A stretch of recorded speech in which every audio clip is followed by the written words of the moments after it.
Mais tant que je ne l'ai pas développé, il y aura toujours la possibilité pour que ma prochaine image extraordinaire soit sur cette pellicule.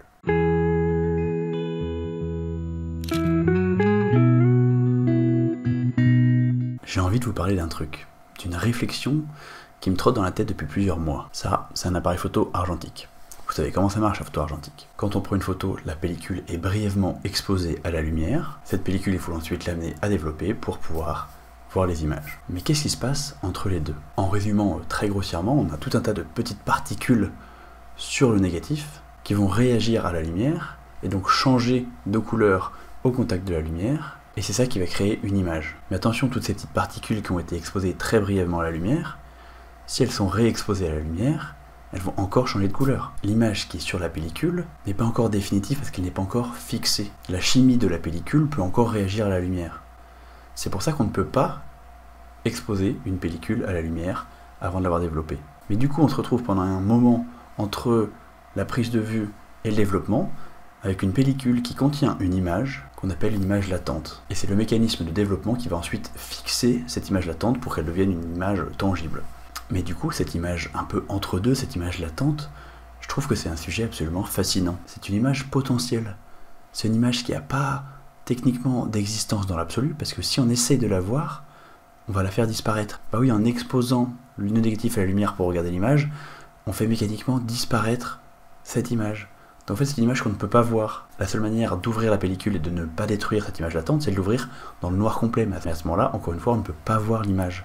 Donc c'est une image qu'on ne peut jamais voir, cette image latente. Donc il y a plusieurs manières de voir les choses. On peut trouver que cette image, elle n'existe pas vraiment, ou alors que cette image, elle existe en tant qu'infinité de possibilités. Est-ce que c'est une bonne image? Est-ce que c'est une mauvaise image? On n'en sait rien. Tout est encore possible. Et ce qui est aussi très possible, c'est qu'il n'y ait pas d'image du tout, parce que j'ai raté mon exposition, ou alors peut-être que j'ai fait une mauvaise manip et que j'ai fait une double exposition, sans faire exprès. Je trouve ça fabuleux, cette poésie de l'image incertaine. L'image latente, ça me parle beaucoup. Vous voyez cette pellicule-là. Dans cette pellicule, il y a potentiellement 12 photos. Ces photos, évidemment, elles existent déjà, et à la fois, elles n'existent pas dans une forme qui me permet de les voir. Donc je tiens dans mes mains 12 images que je ne peux pas contempler. C'est fou, non? Cette pellicule, en fait, c'est 12 fois une infinité de possibilités. Bon, là, en écoutant, normalement, vous devez vous dire, mais qu'est-ce qu'il raconte Paul? Il est pas bien, il a commencé la drogue ou quoi? Laissez-moi vous dire une chose, vous avez tout à fait raison. Alors non, j'ai pas commencé la drogue, évidemment, mais en revanche, c'est vrai que cette vidéo, elle a un peu d'iconitête. C'est juste une réflexion que je trouve un peu fascinante et poétique, que j'avais envie de partager avec vous. C'est juste un truc qui me fascine et que je suis heureux de vous partager. Ça me fait un peu penser à l'expérience de pensée que vous connaissez sans doute du chat de Schrödinger. Dans l'expérience du chat de Schrödinger, on a un chat qui est enfermé dans une boîte, donc on ne peut pas le voir, et il y a un mécanisme dans la boîte qui peut potentiellement tuer ce chat. Et à un instant T, il y a une chance sur deux pour que le mécanisme se soit déclenché. Donc il y a une chance sur deux pour que le chat soit vivant, et une chance sur deux pour que le chat soit mort. Et sans ouvrir la boîte, on ne peut pas savoir si le chat il est vivant ou mort. Du coup, tant qu'on n'a pas ouvert la boîte, le chat il existe dans une superposition d'états. C'est-à-dire qu'on peut considérer qu'il est à la fois vivant et mort. Je ne vais pas m'étendre sur cette expérience de pensée parce que c'est pas une chaîne qui traite de physique quantique et je suis très loin d'y connaître quelque chose, mais je trouve ça intéressant de transposer ça à une pellicule photo. Tant qu'on n'a pas ouvert la boîte pour regarder le chat, c'est-à-dire tant qu'on n'a pas développé la pellicule, on ne peut pas savoir ce qu'il y a dans cette pellicule, et donc les images contenues sur cette pellicule peuvent exister en plusieurs états superposés. C'est-à-dire que je peux considérer que c'est à la fois une bonne et une mauvaise photo. Vous allez me dire que non, que la photo elle est déjà bonne ou elle est déjà mauvaise en fonction de quand je l'ai prise. Et évidemment vous avez raison. Mais le rapport que moi j'ai avec cette image, lui il n'est pas encore défini. Parce qu'il sera défini quand je l'aurai découvert de manière plus probante on va dire. Et vous pouvez ajouter à ça la lenteur du processus argentique. Cette pellicule j'ai shootée il y a 2 ou 3 semaines et il se trouve que j'ai pas été à mon shop photo depuis. Donc cette pellicule, elle traîne dans mon placard depuis 2-3 semaines, je sais pas quand est-ce que je vais la faire développer, mais j'ai largement eu le temps d'oublier les photos que j'ai prises avec. Je ne sais pas ce qu'il y a sur cette pellicule.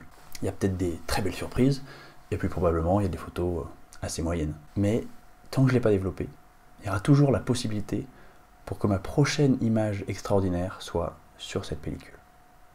Et ça c'est beau. Une image latente, une image qu'on ne peut pas voir sans la détruire. Une image qui existe sans exister vraiment. Une image qui peut être à la fois bonne et mauvaise.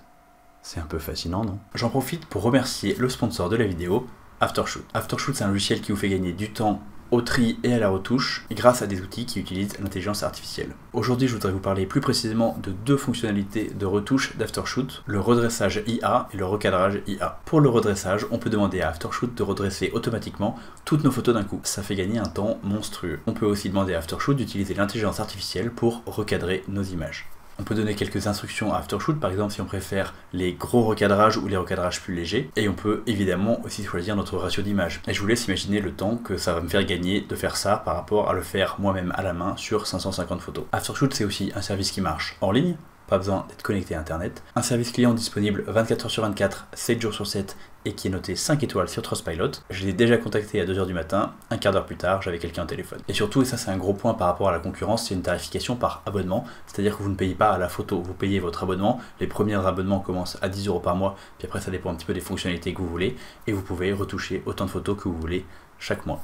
Aftershoot, c'est vraiment un outil hyper efficace. Une fois qu'on a commencé à l'utiliser, on se demande comment on faisait avant pour s'en passer, tellement ça nous fait gagner du temps. Et pour moi, moins de temps passé à trier ces photos et à les retoucher, c'est plus de temps disponible pour aller shooter. Et forcément, c'est une idée qui me plaît beaucoup. Donc ce que je vous propose, c'est d'essayer gratuitement pendant 30 jours pour voir si ça peut vous aider. Et si vous avez envie de continuer l'aventure avec Aftershoot, vous pouvez bénéficier de 10% de réduction avec le code PaulNapo. Vous pouvez vous abonner à cette chaîne si la vidéo vous a plu, pensez à me suivre sur Instagram, et n'oubliez pas qu'il y a une formation gratuite dans la description. Et puis nous on se dit à bientôt, bon été, salut!